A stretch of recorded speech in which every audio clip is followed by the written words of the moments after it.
Huwag kayong gagamit nito kapag bago pa lang yung sili nyo, kalutungan pitasin. Pero pagka ang sili nyo ay makunat ng pitasin, recommended ko to, no? I-try nga ho uli natin tong ipangkat ng sili. At ito nga, nandito tayo sa silihan. At ito, gamit uli natin siya. Merong kasing nagtatanong sa atin na saan daw ba nabili? At sabi, ibili ko na lang daw siya. Sabi ko naman, sige magbi-video uli ako. Sa susunod na video ko, lalagyan ko ng basket.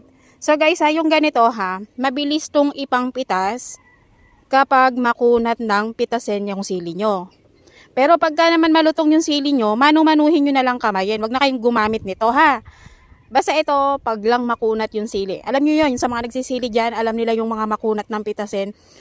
Recommended natin to, napakabilis Ganun lang hindi ko masaluwi kasi hawak ko yung isang kamay. Pero ayan, tingnan nyo diba? Napakadali lang, napakadaling ipampitas. At hindi naman siya delikado, gawa ng hindi naman dadapli sa kamay mo yung na yun dahil nakasangga. Dito lang siya tatama. Hindi siya dadapli sa kamay mo.